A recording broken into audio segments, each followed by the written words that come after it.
আজি তোমালোকক বৃত্ত পাঠটো অলপ বুজাই দিম, গতিকে তোমালোকে ভিডিঅ'টো প্ৰথম পৰা শেষলৈকে চাবা আৰু তোমালোকৰ বন্ধুবৰ্গৰ মাজত ভিডিঅ'টো শ্বেয়াৰ কৰি ল'বা। এতিয়া তোমালোকে বৃত্ত কাক বোলে প্ৰথম জানিব লাগিব, কাৰণ তোমালোকে আগতে বৃত্ত কাক বোলে বা বৃত্ত এইখিনি পঢ়ি আহিছা। এতিয়া বৃত্ত হ'ল এখন সমতলত এটা নিৰ্দিষ্ট বিন্দুৰ পৰা সমদূৰৱৰ্তী আটাইবোৰ বিন্দুৰ সংহতিয়ে গঠন কৰা যিটো জ্যামিতিক চিত্ৰ তাকে আমি কি বুলি কওঁ? বৃত্ত বুলি কওঁ। এইটো দেখিছা তোমালোকে বৃত্ত। এতিয়া বৃত্তৰ কিছুমান অংশ আছে, সেই অংশসমূহ কি কি? সেই বৃত্তৰ অংশসমূহ মই তোমালোকক দেখাই দিছোঁ। এইটোত আহি গ'ল তোমালোকৰ সন্মুখত বৃত্তৰ এই মাজতে থাকে এটা কেন্দ্ৰ। এই ভিতৰৰ অংশখিনিক আমি কি বুলি কওঁ? অন্তৱৰ্তী। এইখিনি অন্তৱৰ্তী অংশ বুলি কওঁ। এইখিনিক আমি অন্তৱৰ্তী অংশ বুলি কওঁ। এইখিনি আমি বহী অংশ বুলি কওঁ।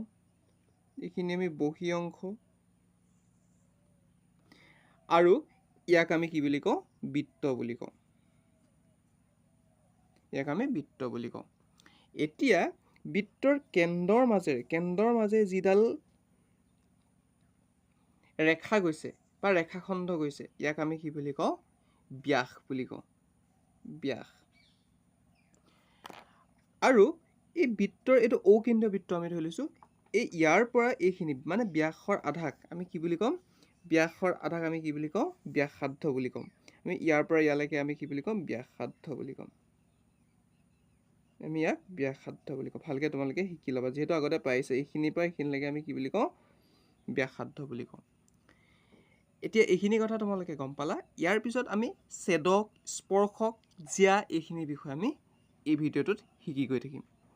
তোমালোকে এতিয়া জিয়া কাক বোলে শিকা। এতিয়া জিয়া হ'ল আমি এনেকৈ যিডাল আমি দেখোঁ, এইডাল হৈছে কি?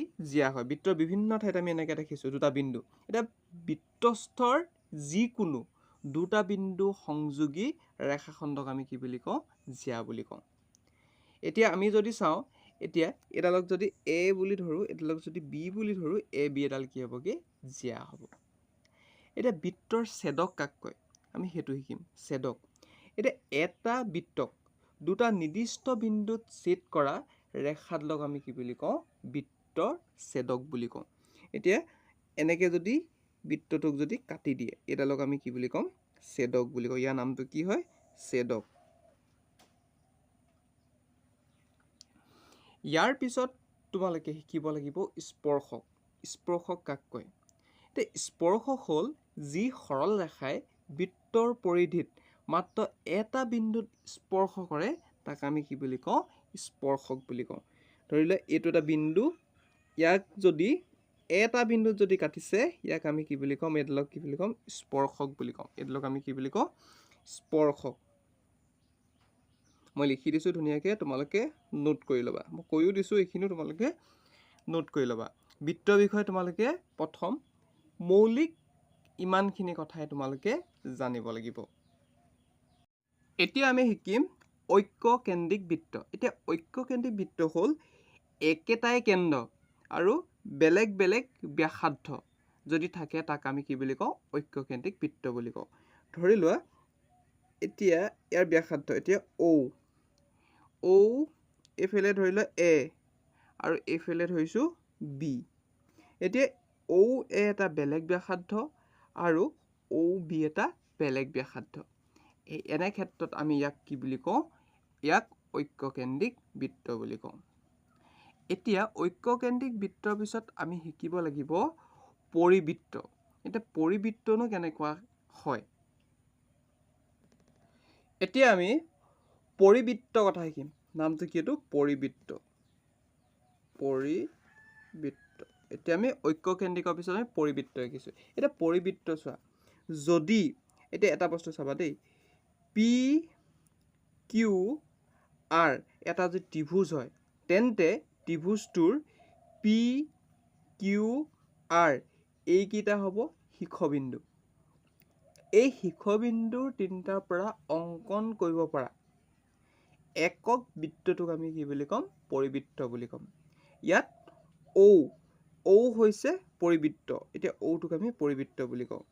যেহেতু চোৱা তোমালোকে এটা বস্তু ইয়াত স্পষ্ট হৈ আছে, এইকেইটা পি কিউ আৰ, এতিয়া এইকেইটা শীৰ্ষবিন্দু, এইকেইটাত যিটো আমি বৃত্ত আঁকিব পাৰোঁ সেই বৃত্তটো চোৱা তোমালোকে ভালকৈ মন কৰা। এতিয়া তোমালোকে এটা বস্তু ইয়াত মনত ৰাখিব লাগিব, এতিয়া প্ৰদত্ত তিনিটা একৰেখীয় নোহোৱা বিন্দুৰ মাজে এটা আৰু মাত্ৰ এটাহে বৃত্ত অংকন কৰিব পাৰি। ইয়াত তোমালোকে এটা বৃত্তহে অংকন কৰিব, বেছি বৃত্ত ইয়াত অংকন কৰিব নোৱাৰা। আৰু এটা কথা, পৰিবৃত্তক বা পৰিবৃত্তৰ কেন্দ্ৰক, পৰিবৃত্তৰ যিটো কেন্দ্ৰ আছে এই কেন্দ্ৰক পৰিকেন্দ্ৰ বুলি কোৱা হয়। এতিয়া ইয়াৰ পৰিকেন্দ্ৰটো হৈছে কি, ঔটো হৈছে ইয়াৰ পৰিকেন্দ্ৰ। এতিয়া অৰ্ধবৃত্ত বুলি ক'লে তোমালোকে কি গম পোৱা নে? এতিয়া অৰ্ধবৃত্ত হ'ল বৃত্তৰ ব্যাসে বৃত্তটোক দুটা সমান অংশক যদি ভাগ কৰে তাক আমি কি বুলি কওঁ? অৰ্ধবৃত্ত বুলি কওঁ। ধৰি লওক এইটো এটা বৃত্ত মই সৰুকৈ আঁকি দেখাইছোঁ, এইডাল হৈছে ব্যাস। এতিয়া ব্যাসে সমানে দুভাগ যদি ভাগ কৰিছে তেতিয়াহ'লে ইয়াক আমি কি বুলি কওঁ? অধিবৃত্ত বুলি কওঁ। ধৰি লওক আমি এইটো ঔ, এইডোখৰ বি, এতিয়া ধৰি লওক এইডোখৰ আৰু এইডোখৰক আমি কি বুলি কওঁ? অধিবৃত্ত বুলি কওঁ। ইয়াৰ পৰা আমি বুজিলোঁ যে এ বিয়ে কি কৰিছে? ইয়াক সমানে দুভাগত ভাগ কৰিছে। আৰু কিছুমান তোমালোকে জানিব লাগিব ইয়াৰ বিষয়ে তোমালোকে স্পষ্টকৈ কেইটামান কথা মনত ৰাখিব লাগিব। মই লিখি নিদিওঁ, মই কৈ গৈছোঁ, তোমালোকে মনত ৰাখি ল'বা।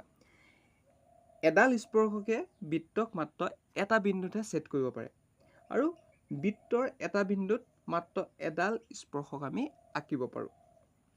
আৰু এটা কথা তোমালোকে মনত ৰাখিব লাগিব, এটা বৃত্তৰ স্পৰ্শকক বৃত্তৰ ছেদকৰ বিশেষ ক্ষেত্ৰ বুলি কোৱা হ'ব যদিহে ইয়াৰ অনুৰূপ জিয়া আৰু প্ৰান্ত বিন্দুদ্বয় সমানুপাত হয় বা সমানুপাতিক হয়। এইখিনি কথা তোমালোকে মনত ৰাখিবা। ইয়াৰ পিছত তোমালোকে উপপাদ্য থিয়ৰম তোমালোকে চাব লাগিব। উপপাদ্য 1টো চাব লাগিব। বৃত্তৰ স্পৰ্শবিন্দুৱেদি টনা ব্যাসাৰ্ধ লম্ব। ইয়াত চোৱা তোমালোকে এটা বস্তু স্পষ্টকৈ চোৱা, তোমাৰ ইয়াত কি কৈছে? LM হৈছে স্পৰ্শক, এইটো LMডাল হৈছে কি? স্পৰ্শক। এ হৈছে স্পৰ্শবিন্দু, এইটো হৈছে কি? স্পৰ্শবিন্দু। এতিয়া OA হৈছে ব্যাসাৰ্ধ, OA এইডাল হৈছে কি? ব্যাসাৰ্ধ। নিশ্চয় বুজি পাইছা? এতেকে আমি কি ক'ব পাৰোঁ গম পোৱা নে? OA লম্ব LM, আমি সেইটোকে এতেকে কি লিখিছোঁ? OA লম্ব LM লিখিছোঁ। এতিয়া উপপাদ্য 2টো চোৱা। উপপাদ্য 2 মতেনো কি হয়?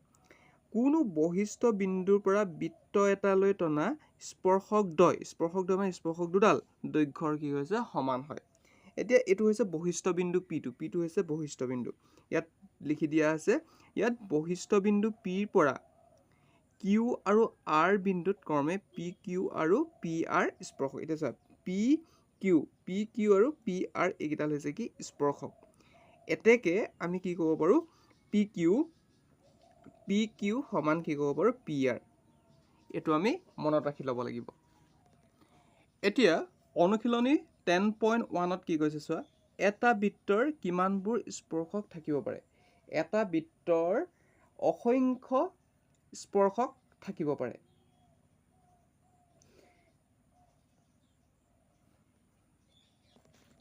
ইয়াৰ পিছত কৈছে খালী ঠাই পূৰ কৰা। ইয়াত কৈছে এটা বৃত্তৰ স্পৰ্শকে ইয়াক কেইটা বিন্দুত ছেদ কৰে? এটা বিন্দুতে ছেদ কৰিব। এটা বৃত্তক দুটা বিন্দুত ছেদ কৰা এডাল ৰেখাক কি বুলি ক'ম?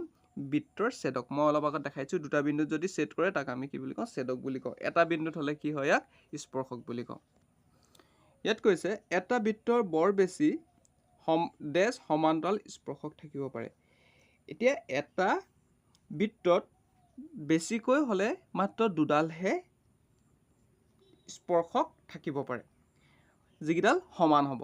কাৰণ আমি যদি ইয়াত যদি চাওঁ, এইটো এটা ধৰি লওক বৃত্তত এডাল স্পৰ্শক, এডাল সমানে হ'ব, বা এডাল স্পৰ্শক, এডাল স্পৰ্শক, এনেকৈ কি হৈছে? দুডালহে থাকিব পাৰে সমান।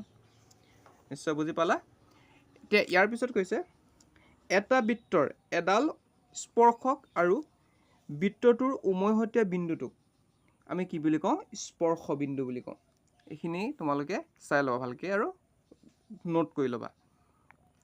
এতিয়া 3 নম্বৰটোত কৈছে 5 চেণ্টিমিটাৰ ব্যাসাৰ্ধযুক্ত এটা বৃত্তৰ এটা বিন্দু পিত টনা এডাল স্পৰ্শক PQৱে কেন্দ্ৰ Oৰ মাজেৰে যোৱা এডাল ৰেখাক Q বিন্দুত লগ লাগে, যাতে OQ সমান 12 সেণ্টিমিটাৰ এতিয়া আমি কি উলিয়াব লাগে পি কিউৰ দৈৰ্ঘ্য উলিয়াব লাগে এইটো কেনেকৈ কৰে চোৱা তোমালোকে এতিয়া চোৱা আমি বৃত্তটো আঁকি ল'লোঁ ইয়াত আমাক কি কৈছে 5 সেণ্টিমিটাৰ কৈছে 5 সেণ্টিমিটাৰ আৰু ইয়াত অ' কিউ আমি কিমান বুলি কৈছে 12 সেণ্টিমিটাৰ তেতিয়াহ'লে আমি পি কিউ উলিয়াব লাগে এতিয়া পি কিউ দৈৰ্ঘ্য উলিয়াবলৈ হ'লে আমি প্ৰথম পাইথাগোৰাছৰ সূত্ৰ ইয়াত মনত ৰাখিব লাগিব কাৰণ কেলে এটা ত্ৰিভুজৰ যদি দুটা বাহু যদি যোগ দিয়া থাকে তৃতীয় বাহু যোগ উলিয়াবলৈ আমি পাইথাগোৰাছৰ সূত্ৰ ব্যৱহাৰ কৰোঁ এতিয়া পাইথাগোৰাছৰ সূত্ৰ মতে কি হ'বগে এতিয়া অ' কিউডাল কৰ্ণ অ' কিউ স্কোৱাৰ ইকুৱেল লম্ব অ' পি স্কোৱাৰ প্লাছ ভূমি P Q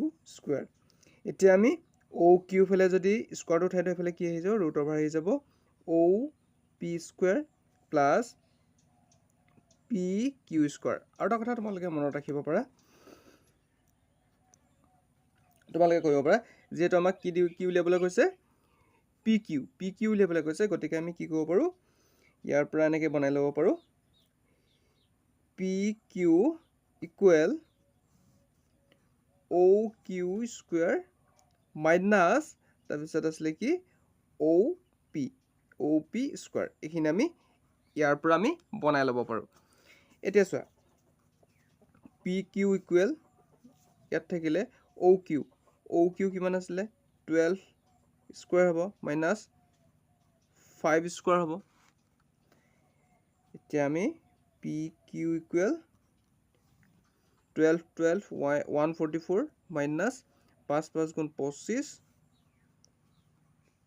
P Q is equal আমি কিমান পামগৈ এইটো 119 ৰুট অভাৰ এতিয়া আমি এটা বস্তু আমি গম পালোঁ যে কি এতিয়া পি কিউ মানটো কিমান পালোঁগৈ ৰুট অভাৰ 119 এতিয়া আমাৰ অপশ্যনত আছিলে যিহেতু এইটো অপশ্যনত যিহেতু আছিলে অপশ্যনত কোনটো আছিলে অপশ্যনত ডিটো আছিলে এইটো তোমালোকে MCQ এনেকৈ কৰিব পাৰিবা এতিয়া 4 নম্বৰটোত কৈছে এটা বৃত্ত আৰু এডাল প্ৰদত্ত ৰেখাৰ সমান্তৰালকৈ দুডাল ৰেখা আঁকা যাতে এডাল স্পৰ্শক হয় আনডাল কি হয় ছেদক হয় এইটো কেনেকৈ আঁকিবা চোৱা এতিয়া মই বৃত্তটো আঁকি ল'লোঁ বৃত্তটো এইটো হৈছে কি ঔকেন্দ্ৰীয় বৃত্ত এইটো কি কৈছে এডাল কি কৈছে ছেদক বুলি কৈছে ছেদক হ'লে দুটা বিন্দুত কাটে আৰু আনডাল কি বুলি কৈছে স্পৰ্শক বুলি কৈছে স্পৰ্শক চাই লোৱা তোমালোকে এনেকৈ আঁকি দিলেই হৈ যাব তোমালোকৰ এডাল হৈছে ছেদক এডাল হৈছে স্পৰ্শক